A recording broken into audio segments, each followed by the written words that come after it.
आप देख रहे हैं प्राइम टीवी, सच साहस सरोकार।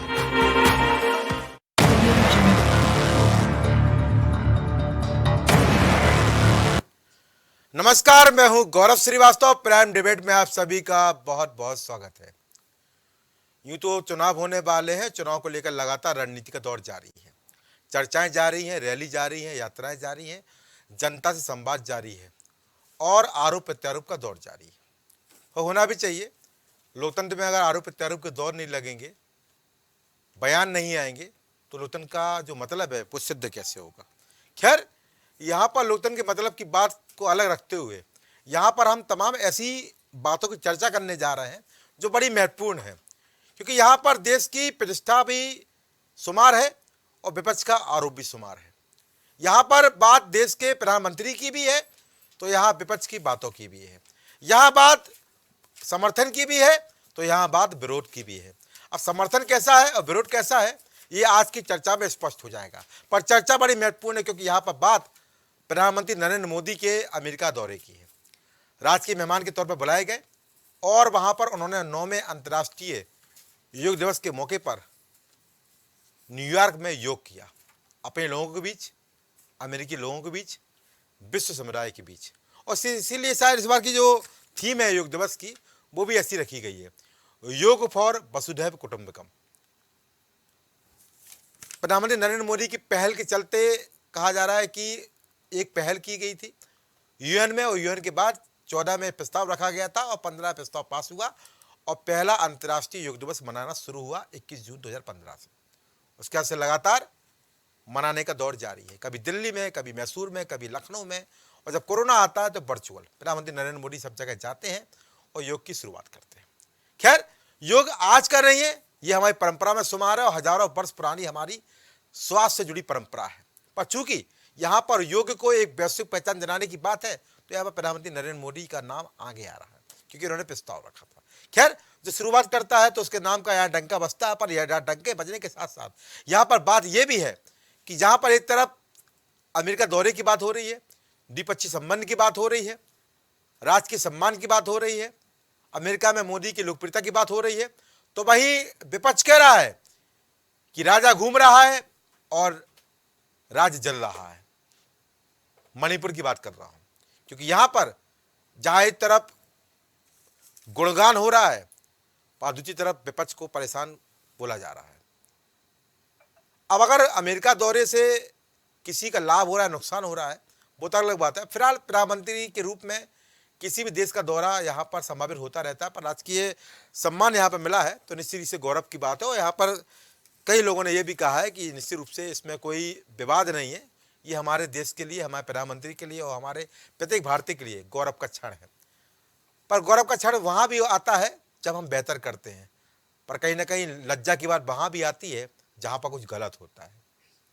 क्योंकि यहाँ पर अगर मानवाधिकार की बात करें या बीबीसी की डॉक्यूमेंट्री को बैन करने की बात करें या यहाँ पर तमाम ऐसे मुद्दे हैं जिनको लेकर लगातार विपक्ष सरकार पर हमलावर होता है, तो कहीं ना कहीं इसका भी संज्ञान लेना जरूरी है। फिलहाल यहाँ पर जिस तरह से अमेरिका में प्रधानमंत्री नरेंद्र मोदी का दौरा है, उसके बाद से आरोप प्रत्यारोप के दौर शुरू हो गए। चर्चा में से महत्वपूर्ण है और हमारे मेहमान जुड़ चुके हैं। रूबरू नेता भाजपा से वीरेंद्र मिश्रा सौरभ अपनी बात रखेंगे, प्रवक्ता सपा से उनके फार्मर प्रवक्ता नितिन सिंह यादव अपनी बात रखेंगे, प्रवक्ता कांग्रेस से प्रदीप तिवारी अपनी बात रखेंगे, प्रवक्ता आप से इमरान लतीफ अपनी बात करेंगे और वरिष्ठ पत्रकार ग्रुप में सुनील त्रिपाठी अपनी राय देंगे। आप सभी का इस कार्यक्रम में बहुत बहुत स्वागत है। तो मेरा पहला सवाल रहेगा, वो रहेगा वीरेंद्र मिश्रा से। वीरेंद्र जी, कैसे देखते हैं दौरे को? क्योंकि यहाँ पर विपक्ष का अपना एक कहना है कि दौरे तो ठीक है, राजकीय सम्मान तो ठीक है, पर अगर देश में कुछ घटित हो रहा है, कुछ गलत हो रहा है तो उसकी जिम्मेदारी भी राजा की है, तो शायद पहले देश देखना चाहिए, बाकी दौरे तो होते रहेंगे। सम्माननीय गौरव जी, मैं बताना चाहता हूँ कि आज हम उसी देश में, उसी परिपेक्ष में, उसी वातावरण में जी, हम इस देश को देखते हैं। अच्छा, ये आज उस अतीत की बातों में जाएंगे जब सिकंदर महान कहा जाता था तो इस भारत देश को गुलाम बनाने के लिए इस पे आक्रमण कर रहा था और एक राष्ट्रवाद का प्रणेता चाणक्य देश को एक सूत्र में बांधकर देश की राजनीतिक, देश की भौगोलिक, देश की सामाजिक और देश की समरसता को एकजुट करते हुए एक राष्ट्र भारत राष्ट्र की कल्पना करने के लिए कई राजाओं से, तत्कालीन समय के कई राजाओं से मुलाकात कर उन्होंने इस बात से चिताया था कि सिकंदर हमारे देश पर आक्रमण कर दिएगा, मेरा क्या होगा, इस समझ छिन्न भिन्न हो जाएगी, संस्कृतियों का क्या होगा। लेकिन जिस सिकंदर महान को कोई हराने में विश्व विजेता बनकर चला आया था, वही पोरस ने उनको अपने इसी सामाजिक राष्ट्रवाद के बदौलत, इसी सामाजिक परिवेश के बदौलत, इसी हिंदुत्व और सनातन की बदौलत उन्होंने उस सिकंदर महान को परास्त ही नहीं कर दिया, ये बता दिया कि भारत में कोई विश्व विजेता बन के नहीं जा सकता। तो आज यही स्थिति और परिस्थितियां वर्तमान समय में यही दिखाई पड़ रही हैं कि आज कुछ लोग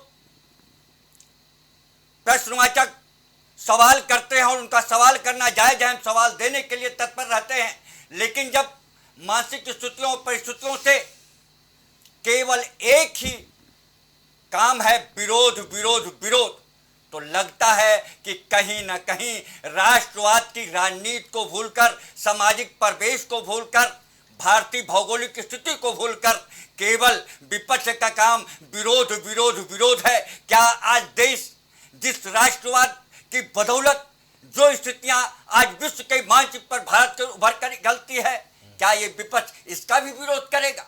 भारत के जयकारे लगते हैं, क्या इसका विरोध करेगा? क्या आज हमारे देश के पीएम का दूसरा राष्ट्राध्यक्ष पैर छूता है, क्या इसका भी विरोध करेंगे? इनका काम अगर विरोध करना है तो विरोध करिए। आज जब देश का सबसे शक्तिशाली प्रतिनिधि बॉस कहता है, भारत के प्रधानमंत्री को बॉस कहता है, आज हमारी भौगोलिक सामाजिक स्थितियां परिस्थितियां क्या है? अच्छा, हम आज भारत अपने को विश्व गुरु बनाने के लिए तत्पर होकर आगे बढ़ रहा है और इसी अभियान में लगे हुए हैं माननीय मोदी जी, और हम मोदी जी के मार्गदर्शन में इस देश को आगे बढ़ाने के लिए प्रत्येक भारतीय जनता पार्टी का कार्यकर्ता तन और मन से आम समाज के लोगों के प्रतिबद्ध होकर सेवा भाव से लगा। वीरेंद्र जी, मैं आपको बता दूं, यहाँ पर विरोध की बात नहीं हो रही है। यहाँ पर जो विपक्ष है वो आपको मणिपुर याद दिला रहा है, विपक्ष आपको आपके वादे याद दिला रहा है, विपक्ष आपको आपका एजेंडा याद दिला रहा है, विपक्ष आपको वो बातें याद दिला रहा है जो आपने जब आप सरकार में आए थे, 14 की बात करें चाहे 19 की बात करें, वो आपको बातें याद दिला रहा है। यहाँ पर विपक्ष ये नहीं बोल रहा है कि आप अमेरिका क्यों गए।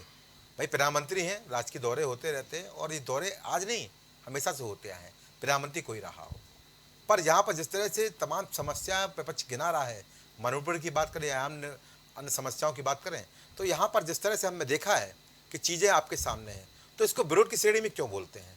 अगर कुछ गलत हो रहा है तो इसके लिए उपाय कौन करेगा, निस्तारण कौन करेगा, समाधान कौन करेगा? अब समाधान को या समस्या को आप विरोध की श्रेणी में लेके आएंगे तो ये आपका अपना दृष्टिकोण है। क्या राय है आपकी? निश्चित तौर से आपने जो कहा, मैं केवल इस भाव से इस बात को कह रहा था कि विपक्ष जब देश के सम्मान और स्वाभिमान की बात आती है, देश के सामाजिक परिवेश की स्थितियां आती हैं, यहाँ मैं माना आपने मणिपुर की समस्या बताई, हमने भारतीय जनता पार्टी शासन सत्ता में आने के पहले क्या स्थितियां थी, लेकिन उन परिस्थितियों को संभालते हुए मैं ये मानता हूं हमारी ये जिम्मेदारी है और नैतिक दायित्व है और हम उसी के लिए वहां पर हमारी पार्टी की सरकार है। लेकिन स्थितियां परिस्थितियां ऐसा कुछ वहां पे हुई, उसे सरकार नियंत्रण करने का प्रयास कौन नहीं संभाल रहा है। वहां पे मैदानी और मैदानी और पहाड़ी का जो स्थिति परिस्थितियां ऐसी बन गई हैं कि उन स्थितियों को संभालने में सरकार पूर्ण रूप से निगाहबान होकर उस पर नजर गड़ाए हुए है और उस पर लगे हुए हैं। लेकिन इन स्थितियों में, इन परिस्थितियों में अगर हम मणिपुर जल रहा है तो मणिपुर को हम शांत कराने का दायित्व वैधानिक रूप से कर रहे हैं, उसके लिए हम तत्पर हैं और निश्चित तौर से कुछ ही दिनों में हम उन पे काबू पा लेंगे। ठीक है, तो इनको विरोध तो नहीं बोलेंगे ना, विपक्ष की आवाज बोलेंगे ना? निश्चित बोलना।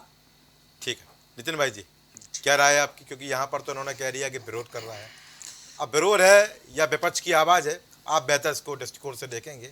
क्योंकि यहाँ पर जब भी कोई दौरा होता है तब भी बात होती है, तो यहाँ पर आरोप प्रत्यारोप के दौर चलते रहते हैं। पर शायद अगर अपनी बात करना को विरोध बोला जाए तो अपना दृष्टिकोण अपना है। आपकी क्या राय है? देखिए, हमारे भारतीय जनता पार्टी के साथी ने इस बात को कितने बहुत लंबे विस्तार से सिकंदर और पोरस के दौर से ले जा करके सिखा दिया। और बहुत विस्तार से इन्होंने आज एक अपना उपदेश किया। अच्छा ठीक, मौजूदा परिस्थितियों में जी, मैं उसी दौर पे जाना चाहूंगा जी, और उसी दौर के इर्द गिर्द चलें तो एक अभी आपने शुरुआत में एक सेंटेंस बोला था, मैं उसको पूरा कर दूंगा जी, कि रोम जल रहा था जी, और नीरो बांसुरी बजा रहा था। अच्छा आज हालात कुछ इस तरीके से हैं, जी, इन्होंने राष्ट्रवाद को इतनी बार कह दिया कि जैसे लगता है कि भारतीय जनता पार्टी के अलावा जितने लोग यहाँ पर इस देश में रहते हैं, अच्छा। जो भारतीय जनता पार्टी से संबद्ध नहीं, उसके सदस्य नहीं, उसके समर्थक नहीं है, हाँ। वो सब राष्ट्रद्रोही हैं। लीजिए। विपक्ष को पूरी तरीके से उन्होंने राष्ट्रद्रोह। विपक्ष माने क्या? जी, विपक्ष की जिम्मेदारी क्या? विपक्ष के नेता को आप कैबिनेट का दर्जा देते हैं, जी बिल्कुल, ठीक, उसको तमाम सारी शासन से सुख सुविधाएं दी जाती जी है। बिल्कुल। क्यों? वो राष्ट्रद्रोही इसलिए। जी, विपक्ष का काम यह है कि सरकार जब मदांध हो जाए, सरकार जब अपनी नैतिक जिम्मेदारियों से मुंह मोड़ ले, तो वहां जो तुलसीदास जी ने चौपाई लिखी है कि निंदक नियरे राखिए आंगन कुटी छवाए, क्या तो बात है। इस तरीके की भावना से कोई जन्मजात दुश्मनी नहीं होती विपक्ष की, कोई जानी दुश्मनी नहीं होती है। दोनों समाज सेवा के लिए पार्टियां होती हैं। एक राजनीति में जनता ज्यादा जिसको समर्थन कर देती है वो सत्ता में बैठ जाती है, दूसरे नंबर की पार्टी होती है वो विपक्ष में बैठ जाती है। जी, विपक्ष का काम भी जन भावनाओं का ध्यान रखना है और सत्ता की जिम्मेदारी होती है कि जन भावनाओं की कदर करते हुए जन कल्याण के काम करना। बार बार भारतीय जनता पार्टी राष्ट्रवाद, मुझे नहीं लगता है कि भारतीय जनता पार्टी का पिछले नरेंद्र मोदी जी का 9 साल का कार्यकाल, इसमें कोई भी एक ऐसा काम जिसको राष्ट्रवाद कहा जाए और इनकी राष्ट्रवाद की परिभाषा में आता हो। इनकी अपनी परिभाषा हो सकती है, मेरे हिसाब से वो राष्ट्रवाद की परिभाषा में नहीं आता है, क्योंकि मेरे हिसाब से ये देश जो संविधान से चलने वाला देश है, यही राष्ट्र है। नरेंद्र मोदी जी राष्ट्र नहीं है, भारतीय जनता पार्टी राष्ट्र नहीं है। इस देश की 140 करोड़ की आबादी, वहां का रहने वाला एक एक बच्चा, पश्चिम नगर का मोहल्ला, गांव, गरीब, सब मिला करके राष्ट्र है और सबके कल्याण की जो बात करेगा वही राष्ट्र है। मैं पूछना चाहता हूं, इतने राष्ट्रवादी लोग, इतने ईमानदार लोग हैं, तो इस देश में बार बार ये 67 सालों की चर्चा करते हैं। 67 सालों में इस देश में 55 लाख करोड़ का कर्जा था। जी, पिछले 8 सालों में, एक साल का मैं अभी आंकड़ा, इधर लेटेस्ट आंकड़ा नहीं है, पिछले 8 सालों की मैं बात कर रहा हूं, 2014 से 2022 85 लाख करोड़ रुपया का कर्जा 8 सालों में भारत की सरकार ने लिया है। वो किस्मत में कहां खर्च किया गया? अच्छा। प्रधानमंत्री राहत कोष, जब ऑलरेडी एक हमारे यहाँ एक संस्था थी, पीएम केयर फंड के नाम से एक प्राइवेट एनजीओ बनाया गया, जिसमें प्रधानमंत्री स्वयं अध्यक्ष बन गए, गृह मंत्री हो गए और पीएमओ के कार्यालय को उसका दफ्तर बनाया गया और भारत का जो चिन्ह होता है अशोक का चिन्ह, उसको लगा करके इस देश की जनता के साथ क्या धोखाधड़ी नहीं की गई और उसको आरटीआई के दायरे से क्यों बाहर रखा गया? और आपदा को अवसर को इन्होंने नारा दिया था, देश के कल्याण के लिए होना चाहिए था, उसको इन्होंने निजी कल्याण के लिए क्यों इस्तेमाल किया? क्या भारतीय जनता पार्टी के हमारे मित्र बताएंगे कि पीएम केयर फंड एक प्राइवेट एनजीओ है या नहीं, और है तो उसमें कितना पैसा इस देश से लिया गया और वो किस मद में खर्च किया गया? क्या इसकी जानकारी इस देश की आम जनता को देने का काम करेंगे? दूसरी बात मैं लगातार कहना चाह रहा हूं कि बार बार जब से बाहर गए, अच्छी बात है, देश के प्रधानमंत्री हैं, प्रधानमंत्री एक प्रोटोकॉल होता है प्रधानमंत्री का। प्रधानमंत्री जब भी किसी देश में जाएगा, वहां के राष्ट्र के अध्यक्ष, वहां के प्रधानमंत्री, जो जैसा संवैधानिक व्यवस्था होती है, कहीं प्रेसिडेंशियल व्यवस्था है तो कहीं प्राइम मिनिस्टर की व्यवस्था है, तो जो वहां का सर्वोच्च अधिकारी होगा, जो सर्वोच्च पदाधिकारी होगा, वो हमारे देश के प्रधानमंत्री और राष्ट्रपति जाएंगे तो उनको सम्मान करेगा। अच्छा, ऐसा तो है नहीं कि आएंगे तो कानपुर से हम आए गौरव भाई के पास, बोले एक समोसा खा लो, एक चाय पी लो भाई टाटा, डिनर भी करेंगे, भोज भी करेंगे। इसको ऐसा गुणगान, इसमें ऐसी कौन सी नई व्यवस्था हो गई कि प्रधानमंत्री जी हमारे कई दिनों के लिए विदेश जाएंगे तो वहाँ खाना नहीं खाएंगे, जिसके घर जाएंगे वो चाय पिलाएगा, एक बिस्कुट खिलाएगा, पार्ले जी, बोले बेटे टाटा बाय बाय। सम्मान प्रोटोकॉल का विषय होता है भाई, इसमें कौन सा गुणगान करने की और इसमें कौन सी उपलब्धि भरी है, ऐसी बात करी। और आप गए क्यों हैं, ये तो आपको देश के सामने लाना पड़ेगा ना। अच्छा, आप कौन सा सौदा करने गए ये भी आपको बताना पड़ेगा ना जी। और आप वहां मीडिया से अभी मुखातिब होंगे, जी। आपको बताना पड़ेगा ना कि आप वहां गए हैं किस उपलब्धि के लिए गए और भारत को क्या दिला रहे हैं। ठीक ये है। कह देने मात्र से कि आप गए और विश्व गुरु बन गए। एक आपको अगले राउंड में विश्व गुरु की एक किस्सा सुनाई, चुकी आप हमारे ठीक है। ज्यादा समय ले लिया, ठीक है। तो आगे में तो मेरा ये सवालों का जरा जवाब दें कि फिलहाल आपके क्या चाय क्या नाश्ते है? पर प्रदीप तिवारी में मुस्कुरा दिए थे हमारे। प्रदीप भाई कैसे देखते हैं इस दौरे को? और उसके बाद लगातार विपक्ष का इस पे तरह तरह के बयान भी आ रहे हैं, पर चूंकि यहाँ पर बात देश के संवैधानिक पद से जुड़ी हुई है, अगर द्विपक्षीय नीतियों को लेकर, अगर संबंधों को लेकर या भारत की वैश्विक छवि को बेहतर करने हेतु अगर दौरे होते हैं तो उसका समर्थन होना चाहिए। पर हम देखते हैं कि यहाँ पर समर्थन तो दूर की बात, विरोध होना जरूर शुरू हो जाता है। वही राजकीय सम्मान मिला है, जैसा कि बीरेंद्र मिश्रा बता रहे थे, अगर कोई राष्ट्राध्यक्ष प्रधानमंत्री पैर छूता है तो भी विपक्ष को दर्द हो जाता है। दिक्कत क्या हो जाती है? देखिए गौरव जी, भारतीय जनता पार्टी के जी। पूरा पैनल प्रवक्ताओं का जी। या कुछ तथाकथित मीडिया चैनल इस तरीके से अच्छा। प्रोपोगेंडा को फैलाया जा रहा है कि जैसे कि ये भारत में पहली बार हो रहा है या अमेरिका कोई भारत का प्रधानमंत्री पहली बार गया है। इससे पहले मनमोहन सिंह जी भी 2009 में गए, उनको भी राजकीय सम्मान दिया गया। उससे पहले भी गए डॉक्टर राधाकृष्णन, सर्वपल्ली राधाकृष्णन जी भी गए राजकीय सम्मान के लिए वहाँ गए हुए हैं। तो ये अमेरिका का अधिकार है कि वो किसको अपने यहाँ बुलाता है और क्या करता है। तो ये पहली चीज, तो इससे कोई भारत को कोई ऐसा नहीं है कि ये वहाँ पे वैसी वार्ता करने गए हैं कि कोई यहाँ पे आपका प्रोजेक्ट लग जाएगा आकर के या वहाँ से कोई इन्वेस्टमेंट आ रहा है, ऐसा कुछ भी नहीं होने वाला है। और इतने दौरे पूर्व में भी भारत, अगर आप रिकॉर्ड उठा के देखेंगे तो प्रधानमंत्री जी से ज़्यादा दौरे किसी ने नहीं किए होंगे। विदेशों के घूमने के मामले में प्रधानमंत्री जी हमारे देखेंगे तो जरूर उन्होंने रिकॉर्ड कायम किया हुआ है। समर्थन देते इस बात पर? नहीं, देखिए हाँ समर्थन तो है। रिकॉर्ड उन्होंने बात कही थी कि हवाई चप्पल वाला वो हेलीकॉप्टर और जेट से उड़ने लगेगा, मगर वो अपने ही फुर्सत नहीं, उनको अपने लिए 18,000 करोड़ के जेट बनवा लेते हैं, उनको उससे ही फुर्सत नहीं है आरामगाह से कि नहीं हमको उड़ना ही है, विदेश यात्रा करनी है। रही बात गंभीरता को लेकर के कि प्रधानमंत्री जी का कितना लोग वहां अमेरिका में जो भारतीय मूल के हैं वो कितने गंभीर है प्रधानमंत्री, इसका जवाब आपको हाउडी मोदी और अब की बार ट्रंप सरकार से मिल जाता होगा कि किस तरीके से पहली बार एक भारत का प्रधानमंत्री जा करके भारतीय लोगों को शर्मिंदा करने का काम करता है, वहां पे जाता है और वहां के एक प्रत्याशी के लिए प्रचार करता है। प्रत्याशी का एक बिजनेसमैन के लिए प्रचार करता है, क्योंकि मोदी जी का तो हमेशा प्रयास रहता है कि बिजनेसमैन कैसे बढ़े और कैसे आगे बढ़े, वो भी कुछ तथाकथित, हर बिजनेसमैन नहीं, तथाकथित कुछ जो करीबी होते हैं। नाम ट्रंप का ले लीजिए, ट्रंप एक उद्योगपति है, सभी जानते हैं। और किस तरीके से उनके प्रचार में गए और वहां के भारतीय मूल के लोगों ने कैसे मोदी जी को नकार दिया, सब जानते हैं। कैसे मोदी जी को नकार करके जो विक्ट्री साइन दिखाया जा रहा था, बड़ा बड़ा हाउडी मोडी हो रहा था, वो देखिए मीडिया में चर्चा उस समय भी चल रही थी। अब की बार मोदी जी ट्रंप का प्रचार करने के लिए पहुंच गए तो बस ट्रंप की सरकार बनने वाली है, वहां पे बाइडेन नहीं आने वाले हैं। मीडिया में उस समय यही चल रहा था, क्योंकि विश्व गुरु हैं, बॉस भी हैं, तो यही चल रहा था। मगर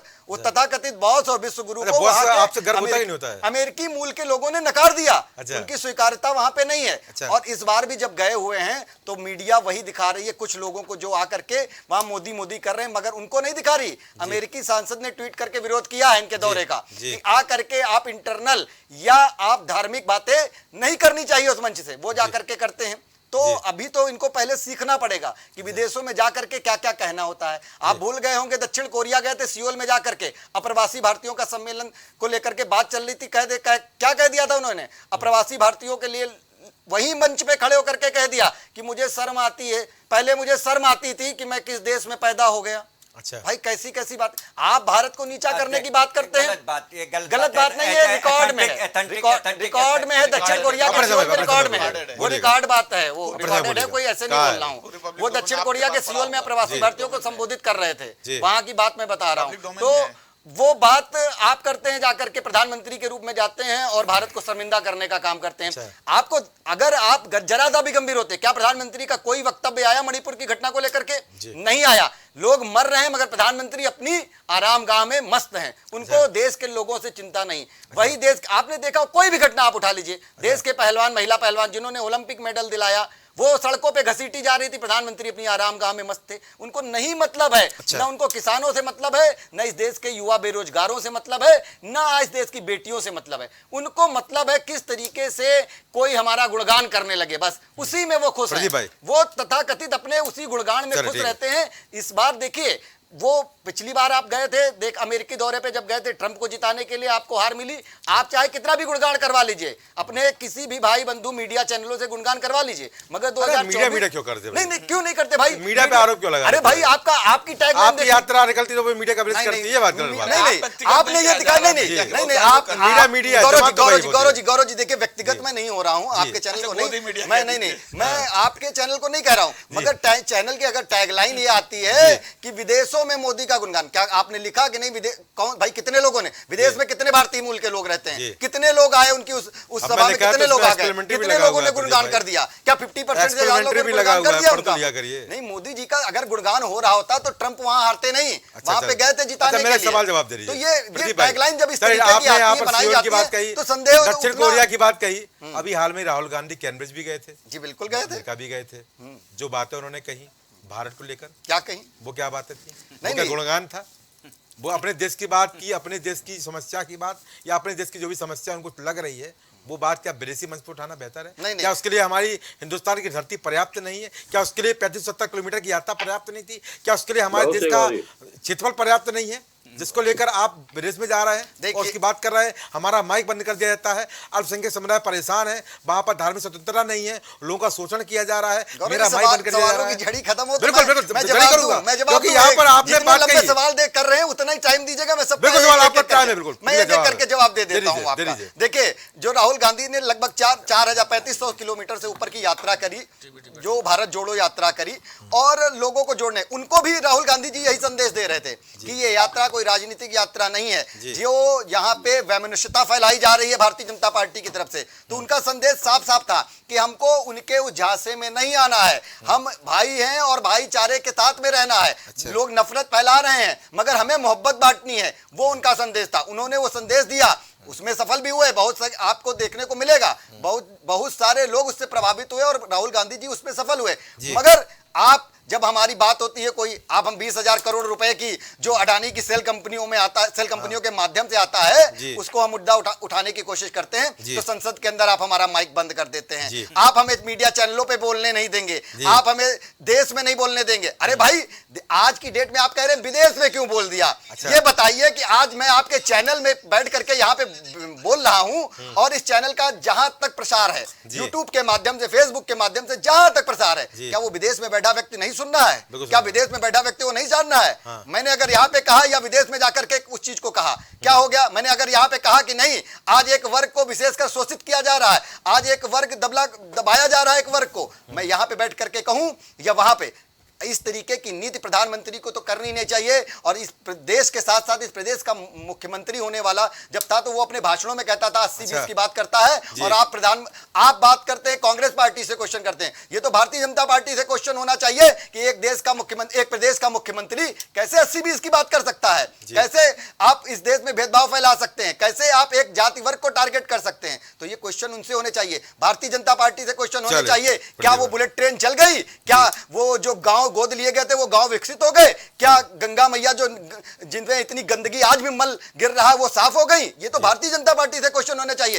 विदेश में वाहवाही से नहीं होगा, देश में काम करना पड़ेगा, देश के लोगों के लिए काम करना पड़ेगा। तिवारी जी, जब 70 किलोमीटर की यात्रा निकली थी तो सभी मीडिया चैनल ने उनकी यात्रा दिखाई थी और बताया था कि ऐसी ऐतिहासिक यात्रा सदियों पहले निकलती थी, और निश्चित रूप से राहुल गांधी छवि थी वो भी इस यात्रा के माध्यम से बहुत सुधरी थी और बहुत बेहतर तरीके से हमने देखा है इस यात्रा के दौरान। नहीं, राहुल गांधी की छवि खराब कब थी? सुधरने की तो बात राहुल गांधी जी, देखिए राहुल गांधी जी पहले भी नेता थे और आज भी नेता है। और सबसे महत्वपूर्ण बात है, जिस तरह से लोगों का जुड़ाव प्रदीप तिवारी वहां हो रहा था, निश्चित रूप से वो काबिले तारीफ था। सभी लोगों का बड़े बड़े नाम जुड़े थे और लोग देख रहे थे कि हाँ, एक ऐतिहासिक यात्रा है, जो बड़ी यात्रा थी, 5 महीने की बड़ी यात्रा थी, 35-70 किलोमीटर की यात्रा थी, कन्याकुमारी से लेकर कश्मीर तक की यात्रा थी, और सबने इसको अप्रिशिएट किया। पर जहां पर अगर अप्रिसिएशन की बात आती है तो वहां पर समर्थन मिलता है, पर अगर कहीं देश की बात को अगर आप वैश्विक मंच से उठाएंगे, अच्छा ही उठा दीजिए, चलेगा, पर अगर कुछ बात बुरी करते अरे गौरव जी बता दीजिए, क्या यहाँ पे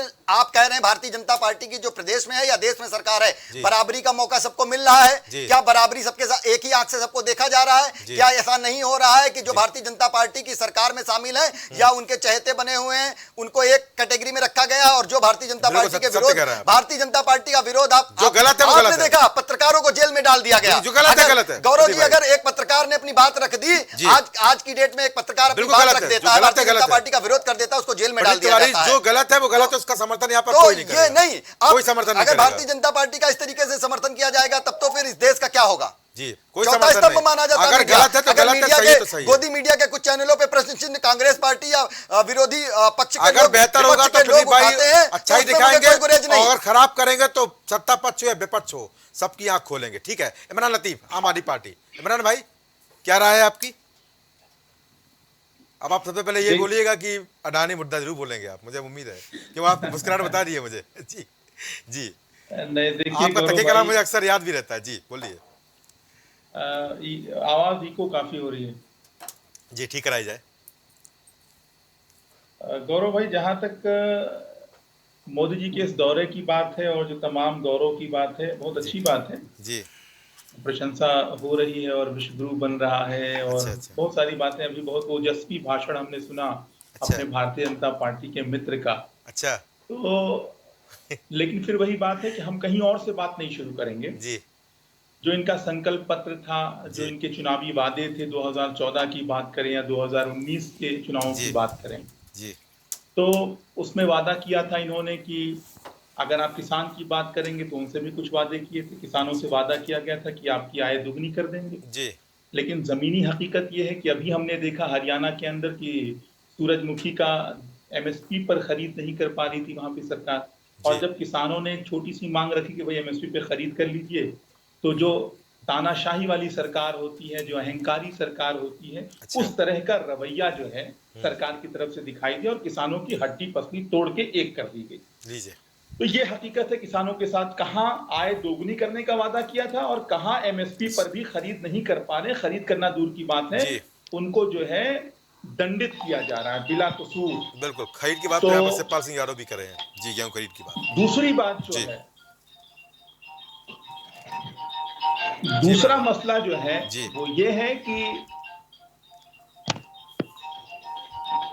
जी मैडम, अपनी बात पूरी करिए।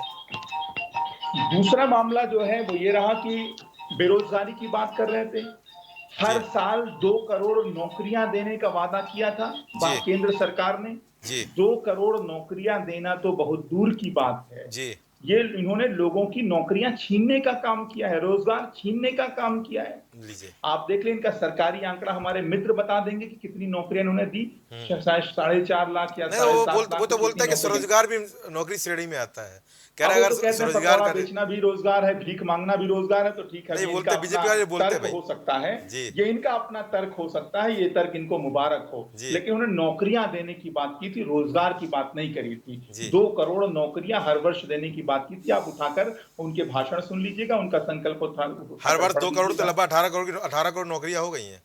अब आप 4.5 या 5 लाख रुपए नौकरियों की बात ये लोग खुद स्वयं स्वीकार करते हैं। अच्छा। तो कुल मिलाकर ये इनकी जमीनी हकीकत है। अब आप शिक्षा के क्षेत्र में देख लीजिए, राज्य दर राज्य सरकारी स्कूल कितने बंद हो रहे हैं, ये आप खुद नजर उठाकर देख सकते हैं। अच्छा। स्वास्थ्य सेवाओं की क्या हाल है, आप एक सुधी पत्रकारिता करते हैं, आपने खुद ही कई बार अपने चैनल्स पर दिखाया है स्वास्थ्य सेवाएं उठाते रहूंगा, तो इसमें कुछ कहने की जरूरत नहीं है जी। तो अब आप दूसरी बात पे आ जाइए कि जो संवैधानिक संस्थाओं का जिस तरीके से दुरुपयोग इन्होंने किया, चाहे ईडी की बात कर लें, चाहे सीबीआई की बात कर लें, चाहे पुलिस की बात कर लें, अगर पुलिस का इस्तेमाल आम आदमी पार्टी के विधायकों को उठाने के लिए किया जाता है तो इतनी तत्परता दिखाई जाती है कि प्रेस कॉन्फ्रेंस में से विधायक उठा लिया जाता है। अगर ईडी सीबीआई का इस्तेमाल करना हो तो डिप्टी सीएम को उठा लेंगे, स्वास्थ्य मंत्री को उठा लेंगे, ठीक है, आप जांच करिए, अगर दोषी मिलते हैं तो आप फांसी पे चढ़ा दीजिए, कोई मामला नहीं। लेकिन मणिपुर जल रहा है जी, और अब वहां पुलिस का इकबाल नहीं दिख रहा है, वहां तो डबल इंजन की सरकार है जी। अच्छा, चलिए मणिपुर की बात नहीं करते हैं, दिल्ली की बात कर लेते हैं। दिल्ली पे बड़ा ये लोग रोते हैं कि आधी सरकार इस नाते है, आधी सरकार इस नाते है क्योंकि वो राजधानी है देश की। क्या हो रहा है? रोज मर्डर हो रहा है, रोज बलात्कार हो रहा है। अब कल की घटना ले लीजिए, 70 साल के एक बुजुर्ग के साथ किस तरह का हत्या उनकी की गई है। एक 10 साल की बच्ची का बलात्कार किया गया, लेकिन वहां पर पुलिस किसके हाथ में? एलजी साहब के हाथ में। एलजी साहब का मतलब अमित शाह साहब। किस तरह की कानून व्यवस्था है जी, की व्यवस्था, कानून व्यवस्था इनके राज में हो सकती है। ईडी सीबीआई के जरिए विपक्षी पार्टियों का दमन करते हैं। ये चुनी हुई सरकारों के हक पर डाका डालने का काम करते हैं। आरक्षण की बात करेंगे तो जहां जहां भारतीय जनता पार्टी की सरकार, आपने देखा कैसे आरक्षण पर डाका डालने का काम किया। चाहे 69,000 शिक्षकों की भर्ती की बात कर लें स्टेट लेवल पर, और चाहे जिस तरीके से ये प्राइवेटाइजेशन करके लोगों के आरक्षण के हक पर जो है डाका डालने का काम कर रही है, साफ साफ दिख रहा है। तीसरी जो सबसे इंपॉर्टेंट बात है कि इन्होंने सामाजिक ताने बाने को छिन्न भिन्न करने का काम किया है, नफरत फैलाने का काम किया, उन्माद फैलाने का काम किया है, नफरत की खाई बढ़ाने का काम किया है, एकता, अखंडता, संप्रभुता, सौहार्द, सद्भाव को बिगाड़ने का काम किया। और जब सरकार इस काम में लग जाती है तो उसके परिणाम बड़े भयावह होते हैं, जो आज साफ देखे जा रहे हैं। तो कुल मिलाकर अभी ये बड़े सीना ठोक के कहेंगे कि 10 साल से हमको चुना जा रहा है, 9 साल से हम सरकार चला रहे हैं, तो इस गफलत में मत रहिए, इस अहंकार में मत रहिए। आपसे पहले की जो केंद्र में सरकार थी उसको भी 10 साल का मौका जनता ने दिया था, और जनता ने आपको भी 10 साल का मौका देकर देख लिया। वो भी जब अहंकारी हुए थे तो हटाए गए थे। आज आप भी अहंकारी और नाकाम साबित हो रहे हैं, तो आप भी हटाए जाएंगे 2024 में। तो तर्क के साथ बात करिए, भाषणबाजी से काम नहीं चलता। अब बताएं कि जो 2 करोड़ नौकरियां हर साल देने का वादा था, कहां गई नौकरियां? चलिए, जो किसानों की आय दुगनी करने की बात थी, कहां गई दुगनी? कहां आय दुगनी हुई? आप बात करेंगे, अभी आप लाल किले के प्राचीर से प्रधानमंत्री जी ने देश भर के लोगों से वादा किया था कि 2022 तक कोई भी कच्चा मकान पूरे देश के अंदर नहीं रह जाएगा। क्या हुआ इस वादे का?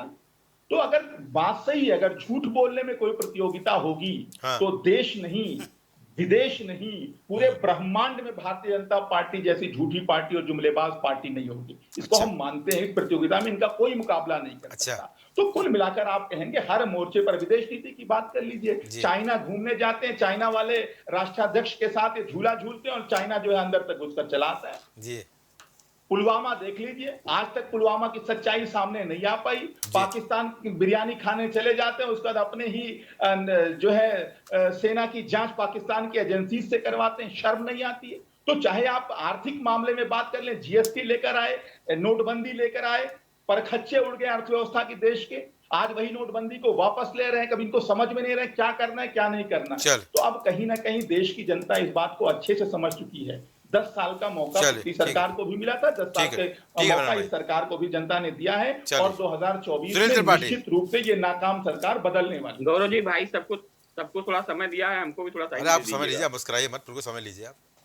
मेरा पहला सवाल है अपने भाई नितिन जी से।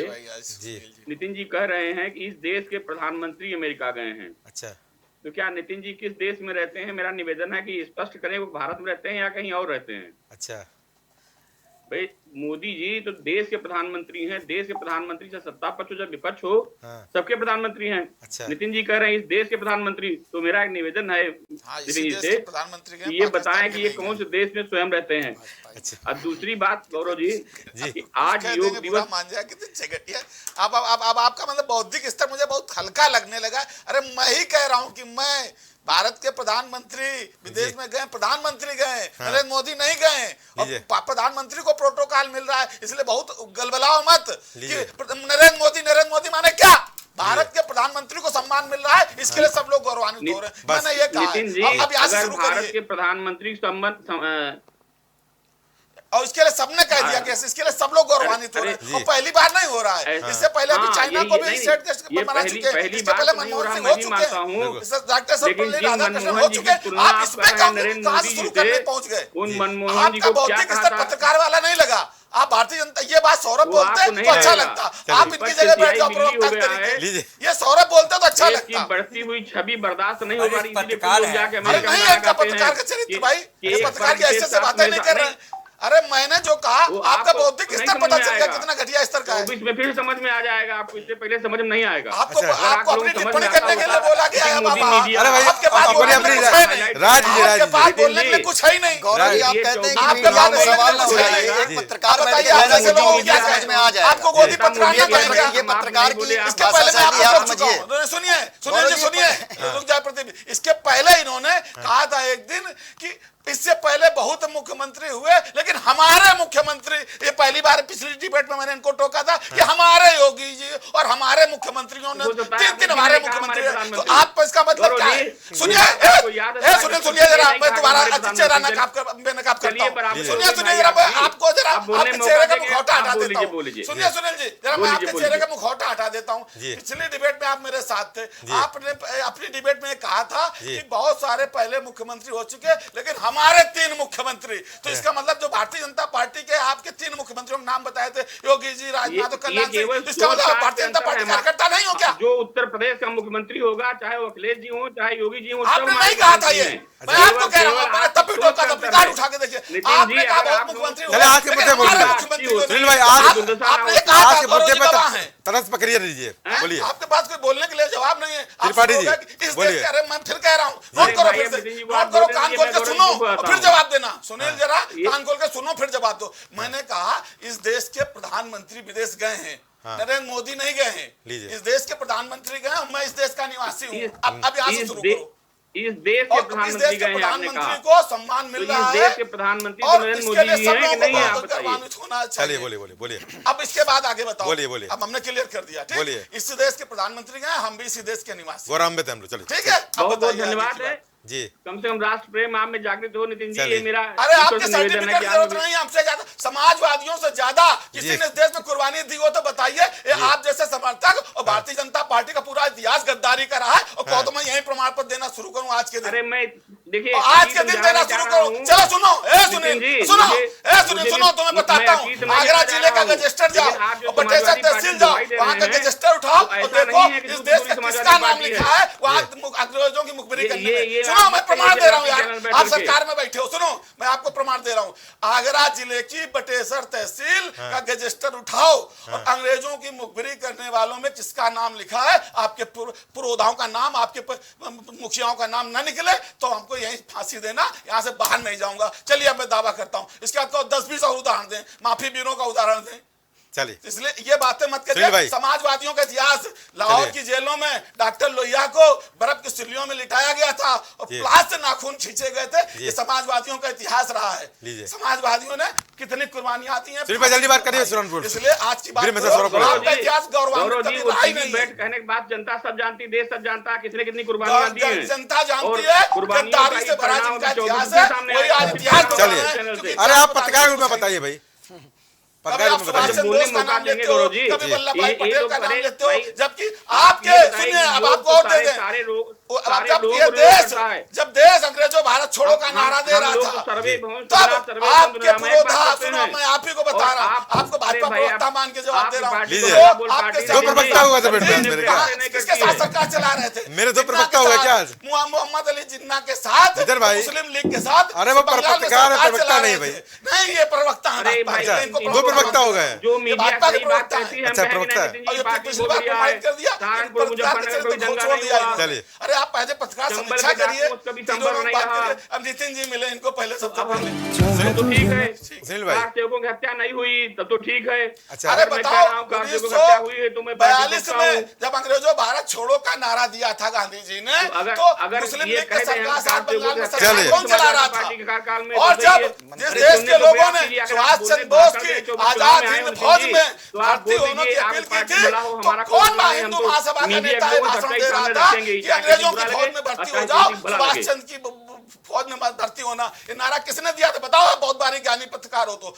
जब इस देश में सुभाष चंद्र बोस, सुनो तुम्हारा मैं पोस्टमार्टम करूंगा। अरे भाई चलिए, हो गया जब नारा दिया था कि अंग्रेजों की फौज में भर्ती हो जाओ, ये बात किसने कही थी? कौन हिंदू महासभा का नेता? 1942 में हो गया। बोलिए सुनील भाई, बोलिए।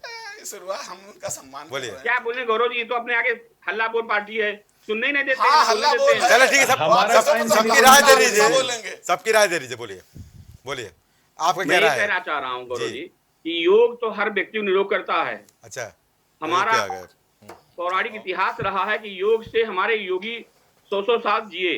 अच्छा, अगर योग सारे लोगों को कराया जाए, एक्सरसाइज कराई जाए, योग कराया जाए तो आधे ज्यादा बीमारियां ठीक होती हैं। वो विपक्ष और रास नहीं आता है। योग नया मोदी लेके नहीं आए हैं, मोदी जी लेके नया योग आए हैं। अच्छा, योग तो हमारा ऐतिहासिक रहा है। अच्छा, हमारे योग गुरु ऋषि मुनि सारे लोग योग से जुड़े रहे और योग की शिक्षा दी। हाँ, ये जरूर है कि मोदी जी ने योग को बढ़ाया और आज 187 देशों में 87 देशों प्रतिनिधि आज योग कर रहे हैं। अच्छा, यही विपक्ष को दर्द लग रहा है। अच्छा, अरे अच्छी बात है, सर्वे भवन सुखना, भगवान सबको सुखी रखे, यही प्रधानमंत्री जी कह रहे हैं, यही योग सिखाता है। विपक्ष को दर्द हो रहा है। योग, अच्छा, विपक्ष को दर्द, देखिए विपक्ष को तो दर्द हमेशा ही होता है। मैं कहूंगा तो कहेंगे भाजपा प्रवक्ता है। अच्छा, जब देश कभी आगे बढ़ता है गौरव जी गौरव जी, तो वो गौरवान्वित महसूस तो कर रहे हैं, कहते रहे हम गौरवान्वित महसूस कर तो रहे हैं। अगर प्रधानमंत्री को सम्मान मिल रहा है होते तो राहुल गांधी जी जाके अमेरिका में कह रहे हैं कि एक वर्ग विशेष का उत्पीड़न हो रहा है। अच्छा, अरे कोई सुविधा जो मिल रही है वो किसको अलग अलग मिल रही है, आप बता दीजिए। कोई यहाँ का मुस्लिम भाई कह रहा हो कि हमको सुविधा नहीं मिल रही है, दूसरे वर्ग को मिल रही है। चले तो जी बोले, ठीक है, हो गया। सबका जवाब आपको देना है। निश्चित तौर से जी, आज हम जब लखनऊ में बैठकर जी पीएम के ऊपर विदेश दौरे पर हम गौरवान्वित होते हैं, तो निश्चित तौर से विपक्ष बैठकर चर्चा पर चर्चा पश्चिमाचल चिन्ह लोकतांत्रिक व्यवस्था में उठाने का उनका पूरा हक है। बिल्कुल, हम उनको तत्परता से अपनी जवाबदेही के साथ बताते हैं। जी, हम भारत देश सबका है, प्रत्येक धर्म का है, प्रत्येक व्यक्ति का है और प्रत्येक व्यक्ति यहाँ है और सब गौरवान्वित हैं। अच्छा, वो शासन इसके पहले 68 साल किसका था, लेकिन पीएम जो था वो हमें गौरवान्वित करता है। अच्छा, निश्चित तौर से हम इस पे टिप्पणियों पे नहीं जाना चाहते हैं। हम आते हैं, शुरू करते हैं। भाई नितिन जी ने कहा जी, यहाँ उत्तर प्रदेश की मुख्य विपक्षी पार्टी है और निश्चित तौर से इनका मैं सम्मान करते हुए कहता हूँ कि इनके ज्ञान अथाह हो सकता है। अच्छा, ये बहुत ही ज्ञानी है। निश्चित तौर से इस डिबेट पे आज हमको पहली बार निश्चित पता चला, जैसा कि सुनील त्रिपाठी जी को इन्होंने दिखाया। हम इनके ज्ञान का सम्मान करते हैं और पूर्ण सम्मान करते हैं, इनकी बौद्धिक स्तर का हम पूर्ण सम्मान करते हैं। लेकिन पीएम फंड निजी कल्याण में लग रहा है, कह रहे हैं बताइए, तो मैं इनसे कहना चाहता हूँ कि सूचना के अधिकार में मांग लें कि ये कहाँ पे नहीं रखा, नहीं सूचना के अधिकार में नहीं रखा, नहीं सूचना के अधिकार में, सूचना के अधिकार में इनको हाँ सॉरी, कांग्रेस को इनको सूचना का अधिकार मारे। अब ये सूचना का अधिकार में क्यों नहीं रखा, इसका भी इनको सूचना का अधिकार में मांग लेना चाहिए। ये भी मांगने का हक है ना कि इसको नहीं, मैं प्लीज, आपने नहीं रखा है तो ये क्यों नहीं रखा है, इसको भी सूचना मांगने का अधिकार आपको है। ठीक है, लेकिन मैं आज के इस वर्तमान दौर में मैं ये मानता हूं कि भारतीय जनता पार्टी कहती हैं विपक्षी पार्टियां क्या किया। वहां पर शरद पवार की बेटी सुप्रिया सुले खड़ी होकर संसद में कहती हैं, जब विरोध करते हैं तो नितिन गडकरी जी कहते हैं कि हमारे तुम्हारे आपसे पारिवारिक संबंध हैं। याद करिए सुप्रिया सुले जी, जब आप बॉम्बे से बाई कार चलते थे तो यहाँ पहुंचने में कितना समय लगता है। और आज मैं नितिन जी से कहना चाहता हूं कि आज देश की और उत्तर प्रदेश की क्या स्थिति है, क्या मानचित्र है, क्या ये बताने की जरूरत है। पूर्वांचल एक्सप्रेस है, आगरा हाईवे एक्सप्रेस है, आपका क्या है? नहीं हमारा, आपका क्या है? अरे हमारा पूर्वांचल एक्सप्रेस वो, आगरा एक्सप्रेस ये है। अभी तक तो ये आपका क्या है? नहीं, मैं अभी तक राजनीतिक दृष्टिकोण से नहीं कह रहा था, मैं तो इस दृष्टिकोण से। अब आप कहेंगे आप आधारशिला रखते हैं, हल्ला बोल भाई हल्ला बोल, पूर्वांचल मेरा है, पूर्वांचल मेरा है। अच्छा, ये तो वहां पे उद्घाटन के समय आया। अच्छा, आप देखिए आपकी बौद्धिकता है, निश्चित तौर से आपकी बौद्धिकता उस सड़क पे दिखाई पड़ी जब उद्घाटन होता। सुल्तानपुर में श्रीपत मिश्रा का नाम लेकर जो वहां पे स्थानीय विधायक थे सुल्तानपुर से यहाँ पर आए और उन्होंने श्रीपत की बात भी बताई। हमारे माननीय पीएम जी जब आपके भी पीएम है तो निश्चित तौर से वहां पर भाजपा कार्यकर्ता का नाम नहीं लेते हैं। और जहां तक व्यक्तिगत तौर से प्रभावित होने की बात है तो पत्रकार भी किसी पार्टी से प्रभावित हो सकता है। अच्छा, व्यक्तिगत बिजनेसमैन भी हो सकता है, ये अलग बात। तो आपने बोल सुनील भाई बीजेपी प्रभावित हो गए। लेकिन नहीं, मैं लेकिन ये नहीं, सुनील भाई वरिष्ठ पत्रकार हैं, उनका मैं सम्मान करता हूं, वो तथ्यात्मक अपनी बातों को रखते हैं और सही को सही कहते हैं, लेकिन हम उस पर नहीं जाते। आप हमारे सवाल का जवाब मैं उस पर नहीं जाना। एक पूछूंगा, नहीं मैं उस पर, आपने पीएम केयर फंड की बात की, जरा आपसे मैं आपके बौद्धिक से सिर्फ एक छोटी सी बात लेता हूं। पीएम केयर फंड्स का आप फुल फॉर्म बताइए, क्या है और किस लिए बना था ये, जब ऑलरेडी प्रधानमंत्री राहत कोष था सरकार का, और आप पहले प्रधानमंत्री सरकार से लोगों से मदद मांग रहे थे, तो प्रधानमंत्री राहत कोष में ले सकते थे। ये पीएम केयर फंड्स के नाम से जो संस्था बनाई गई, उसका क्या नाम है? ये तो छलावा है, पीएम केयर्स तो छलावा है, इसका असली नाम क्या है जरा आप बताइए। असली नाम तो आप ही इसका बता सकते हैं, क्योंकि आपके ये आप ही बता सकते हैं, गूगल पे डालिए और आपको पता चल जाएगा कि इसका असली नाम क्या है। ये पीएम केयर फंड है, ये असली नाम नहीं है, तो असली नाम पूछिए ना, गूगल पे पूछ लीजिए ना। गूगल में नहीं पूछ रहा, बता दें, जनता के लिए भी जानकारी के लिए हो जाएगा और हमारे और साथियों के लिए। पीएम केयर्स का पीएम शॉर्ट फॉर्म है, केयर से मतलब है citizens assistant and relief in emergency situation fund. अब मतलब समझ लो क्या हो गया कि सिटीजन्स के लिए, किसके? असिस्टेंट, यानी लोगों की सहायता के लिए। कब सहायता? जब वो इमरजेंसी सिचुएशन में हो। अब उस दौर में इमरजेंसी सिचुएशन में आपने एक एनजीओ बनाया, शुद्ध रूप से कह रहा हूं, एनजीओ बनाया। किसने बनाया? प्रधानमंत्री ने। और देश के लोगों को भावनात्मक रूप से अरबों खरबों रुपए का सरकारी कर्मचारियों का वेतन काट के आपने वो पैसा ले लिया। और वो पैसा अगर आपकी नीयत ठीक थी तो प्रधानमंत्री राहत कोष में लेते, सरकारी फंड होता और सरकार उसको खर्च करती। ये आपका निजी फंड हो गया। मैं इसलिए कह रहा हूं कि आपने कहा आपदा को अवसर बनाओ, लेकिन आपदा को अवसर आपने देश के लिए नहीं, अपने निजी हित के लिए बनाया। इसलिए मैं ईमानदार नहीं कहता हूं देश के। नहीं, आप ईमानदार मत कहिए ना। आप क्या राहुल जी जाते हैं विदेश में, कहते हैं कि हमारे यहाँ सांप्रदायिक दंगे हो रहे हैं, हमारे यहाँ सेकुलरिज्म खत्म हो रहा है, आप यहाँ कहेंगे। मैं ये कहना चाहता हूँ कि आप जिस समय ये कोरोना काल हुआ, देश की जनता, देश की नहीं बल्कि विश्व के लोग परेशान थे। उस समय क्या भयावह स्थितियां थी, किन परिस्थितियों में देश के नागरिक और देश के लोग थे।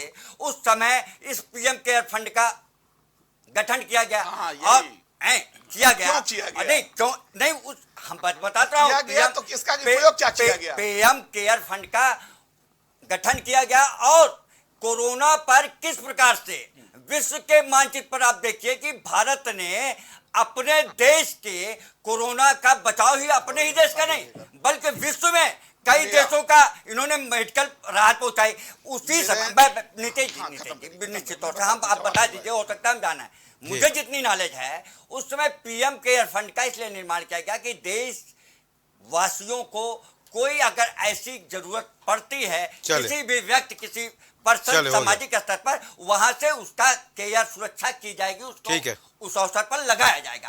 अब आपका क्या है ये आप जाने, लेकिन मैं एक बात और कहना चाहता हूं। मैं एक मिनट जी बोलिए। मैं ये कहना चाहता हूं, आज जब देश का, मैं भाई इमरान लतीफ जी का जवाब दे दूं, ये कहते हैं शिक्षा, वाह क्या शिक्षा है। एक आदमी आपका आबकारी मंत्री और शिक्षा मंत्री दोनों होता है।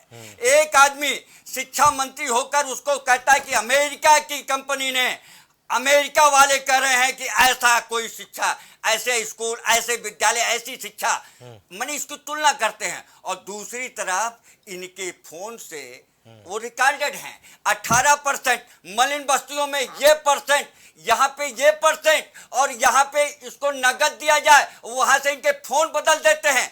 वो मनीष सिसोदिया जो विश्व स्तर पर जिसके शिक्षा का माहौल बना रहे थे, माननीय इमरान लतीफ जी, जिसके गुणगान करने से ये थकते नहीं थे, वो व्यक्ति फोन से मलिन बस्तियों में परसेंटेज ज्यादा मिलेंगे, सिविलाइजेशन परिस्थितियों में वो अच्छे लोग होते, इंग्लिश वाले कमीशन कम, ऐसा व्यक्ति आज जो जेल के खिंचांचों में पड़ा हुआ है और आज उनके बिल कराने के लिए परेशान, हैरान, अवाक, हतप्रद हैं, ऐसे लोग ईडी, सीडी, सीबीआई की बात करते हैं, देश की संस्थाओं का अपमान करते हैं। क्यों? क्योंकि इन्हें जब सत्ता पक्ष ये करता है, चलिए, अगर देश की व्यवस्था को सुधारने की बात होती है, गोपाल राय बंद हैं, उनके ऊपर चार्जर लगते हैं, तब एसटीबी, सीबीआई की बात करते हैं। मैं ये कहने भाषण नहीं कर रहा हूँ इमरान जी, आप जितने सवाल उठाए समय कम है, मैं सबका जवाब देता। अब सबका जवाब देता। हमारे एक आप सवाल का जो जवाब जिसके आप नहीं दे पाए। नौकरी पे बोलिए, नौकरी पे बोलिए। नौकरी जितना कहा ना उससे ज्यादा मिला है, इसका आप निकाल लीजिए। सरकारी आंकड़ा बता दीजिए। सरकारी आंकड़ा एथेंटिक आंकड़ा आपको बताने में समय लगेगा, लेकिन सरकारी आंकड़े हैं। आप देश में केवल सूखा और फ्री का आप जाइए। आज तो आपसे विपक्ष की कांग्रेस ही खुद परेशान है। आप हरियाणा छोड़ दो, राजस्थान छोड़ दो, ब्लैकमेल करके राजनीति करने वाले लोग आम आदमी पार्टी को आप जो आप आए हैं ना, लाइव बनना चाहते हैं ना, ये कर दूंगा, वो कर दूंगा, भगत सिंह के चुनाव चिन्ह पे चलूंगा, मैं ये कर दूंगा। आप देखिए, हो गया पंजाब में बर्बाद हो गया। प्रदीप तिवारी बोलेंगे, मटिया मेट हो रहा है। ठीक है, चलिए ठीक है, प्रदीप तिवारी बोलेंगे। एक बात बताइए, मैं एक टिप्पणी करके आपको। इन्होंने बहुत लंबी बात की और आंकड़े जब पूछे गए तो उनका आंकड़े निकाल लो। सरकार ने नीति आयोग से आंकड़े देने के लिए साफ साफ मना कर दिया। पिछले कई सालों से सांख्यिकी आंकड़े जारी नहीं किए जा रहे। मिश्रा जी आपको बता आपके मौलिक अधिकारों का हनन नहीं हो रहा है, कैसे नहीं? आप एक चीज, और जिस तरीके से इन्होंने रोजगार की बात की तो इन्होंने कहा पकौड़ा तल लो। पकौड़ा तलने को भी इन्होंने रोजगार की श्रेणी में लाए हैं, लेकिन ये भी 2014 के बाद ही हो रहा है। इसका लगता है 2014 के पहले लोग पकौड़े नहीं तलते थे, पानी नहीं बेचते थे, मूंगफली के ठेले नहीं लगाते थे। पकौड़ा को हल्के में ले रहे हैं, नॉन सीरियस ले रहे हैं। पकौड़ा तल के लोग अपने परिवार का पालन पोषण नहीं करते हैं। ये क्या है मसौदा, क्या है? आप उसका अपमान कर रहे हैं ना। आपसे पूछ रहा हूँ, क्या 2014 के पहले लोग ये काम करके पेट नहीं भरते थे? आपने 2014 के पहले अपने भाषण में कहा था कि हम आएंगे 2 करोड़ लोगों को रोजगार प्रतिवर्ष देंगे। वो कौन सा रोजगार की बात थी? उसमें पकौड़ा शामिल था क्या? क्या पहले नहीं मिल रहा था क्या? असल में आप में है क्या? स्वाध्याय, चलिए ठीक है, हो गया। जमीन के हो गया, आगे बढ़ना नहीं चाहते हैं। आपके पास है क्या? भैया आप समाजवादी पार्टी, भारत की बढ़ती आपसे जी बोलिए, प्रदीप तिवारी बोलिए। देखिए, भारतीय जनता पार्टी के हमारे भाई, भारतीय जनता पार्टी के हमारे भाई जो कह रहे थे, सुनील जी 1 मिनट रुक जाइए, सुनील जी अपनी बात पूरी कर लो। बोलिए। बड़ी बड़ी बातें कर दी कि हाँ विदेश में चले गए और वहां पे बड़ा डंका बज रहा। तो उसका जवाब मैंने पहले दिया कि डंका अगर बज रहा था तो फिर ट्रंप जीत जाते और हाउडी मोडी सक्सेसफुल हो जाता। तो कोई कहीं पे ना विदेश में बज रहा है ना देश में बज रहा। देश में भी आपने देखा होगा कैसे कर्नाटक, कैसे कर्नाटक में देखा, कैसे देश, कैसे कर्नाटक में भारतीय जनता पार्टी को, प्रधानमंत्री को कैसे वहां की जनता ने नकार दिया। स्थिति देखे ना, आप देखिए राहुल जी को बैक पे यहाँ पे नेता वाले भाषण मत दीजिए बैठ करके, देखिए प्रवक्ता रूप में बैठ के लगातार बोले जा रहे हैं। बिना सिर पैर की बातें, बिना सिर पैर की बातें करवा लो आपसे, कोई मतलब नहीं। आप बताइए नमामि गंगे योजना थी आपकी, कितना उसमें हजारों करोड़ खर्चा कर दिया, कितने गंगा साफ हुई? आपकी मंत्री इस्तीफा दे देती है, ये घोटाला हो गया। बताइए ना, बताइए नमामि गंगे 100 को गाँव दिया था, क्या हुआ? बताइए स्मार्ट सिटी, अच्छा तो बढ़िया। अरे अगर आपकी डिबेट करनी होती है मैं आपकी डिबेट खराब कर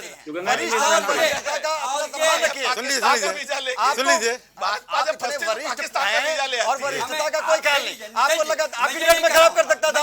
आपको चर्चा नहीं करनी आपको सिर्फ अपने मन की करनी है, अपने मन की सुनानी है, किसी के मन की सुननी नहीं है। मोदी जी की तरीके से ही आप हो गए अपने मन की।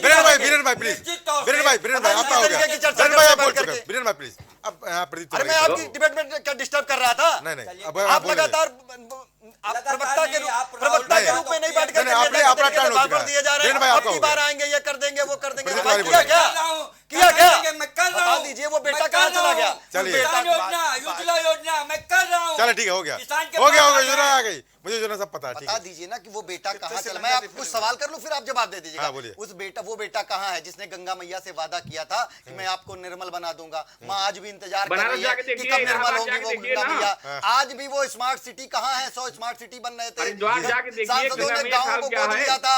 अरे भाई यही हाईकोर्ट में रिट पिटीशन फाइल हुई लखनऊ बेंच में और कोर्ट की टिप्पणी आई, न सरकार और सरकार की मंशा नहीं है कि गंगा और गोमती साफ हो। यहीं पे 20,000 करोड़ से ऊपर का एलोकेशन गोमती की सफाई के लिए हुआ था, वो पैसा बर्बाद हो गया और गोमती साफ नहीं हुई।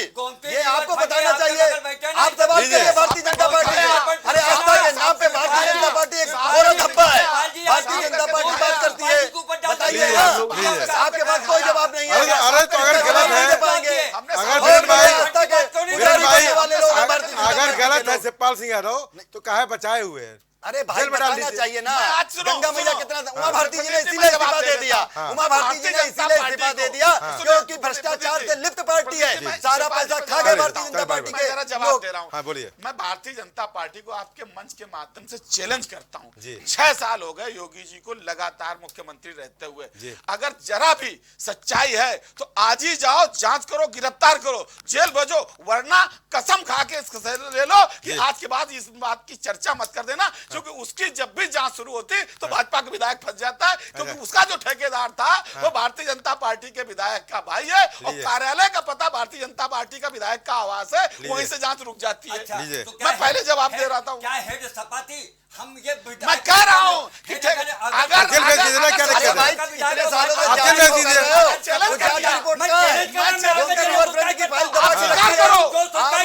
हो गया, हो गया, आप कहिए ना, आप बयान दे रहे हैं, चलिए हो गया, भर्ती की फाइल बढ़ा के रखिए। देखिए चलिए ये ऐसे लोग हैं, चले हो गया, हो गया, हो गया, आखिरी समय हो गया, डिबेट ओवर, उसकी फाइल दबा के रखी हुई है, भंडार निगम की जांच आज तक चल चले रही हो है, गया, इनका हो गया, हो गया, उसकी जांच आज तक चल रही है, डिबेट खत्म मत करिए, डिबेट खत्म मत करिए, जांच ही कर रहे हैं, हो गया, हो गया, प्रदीप भाई, नितिन भाई, हो गया, हो गया, हो गया, हो गया, चलिए, चलिए हो गया, हो गया, चले हो गया, चले ठीक है, चले हो गया, हो गया, ठीक है, हो गया, वीरेंद्र मिश्रा, नितिन भाई हो गया, प्रदीप भाई हो गया, हो गया, डिबेट खत्म मत करिए, वो जांच की रिपोर्ट नहीं है, वीरेंद्र मिश्रा जी, मैं डिबेट खत्म कर दूंगा, डिबेट ओवर, हो गया, हो गया, हो गया, हो गया, अरे भाई चलिए, चलिए, चलिए, चलिए, चलिए हो गया, चलिए हो गया, डिबेट ओवर, डिबेट ओवर, चलिए,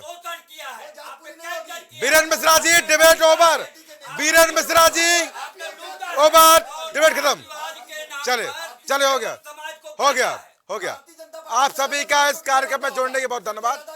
तो यहाँ डिबेट ओवर हो चुकी है, डिबेट यहाँ पर जिस मुद्दे पे थी उस मुद्दे से भटक कर तमाम मुद्दों पर गई, तमाम यहाँ पर बयान सुने, और बयान के माध्यम से एक बात स्पष्ट हो गई है कि यहाँ पर 24 का चुनाव बड़ा महत्वपूर्ण होने वाला है, कि जिस तरह से यहाँ पर विपक्ष और सत्ता पक्ष में घमासान जारी है, बड़ी अच्छी यहाँ पर टक्कर देखने को मिलेगी।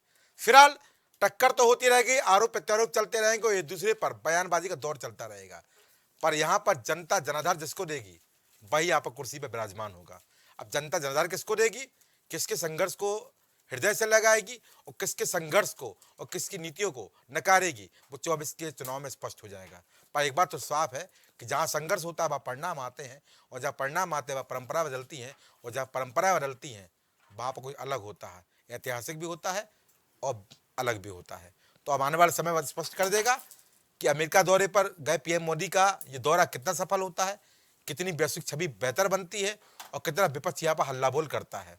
24 चुनाव स्पष्ट कर देगा, और आने वाले चुनाव ये भी बता देगा कि हम अब किस पानी में हैं और कितने अभी हमको जीतना है, क्योंकि अभी छत्तीसगढ़ भी है, मध्य प्रदेश भी है, राजस्थान भी है, अभी 3 सेमीफाइनल बाकी हैं, उसके बाद 24 का फाइनल हम सब देखेंगे, जनता भी, विपक्षी भी, सत्ता पक्ष भी और हम जैसे खबरनबीस भी। तो आज की चर्चा में इतना ही, नमस्कार।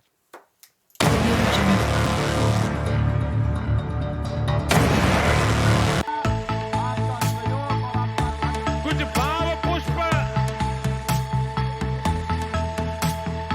आप देख रहे हैं प्राइम टीवी, सच साहस सरोकार।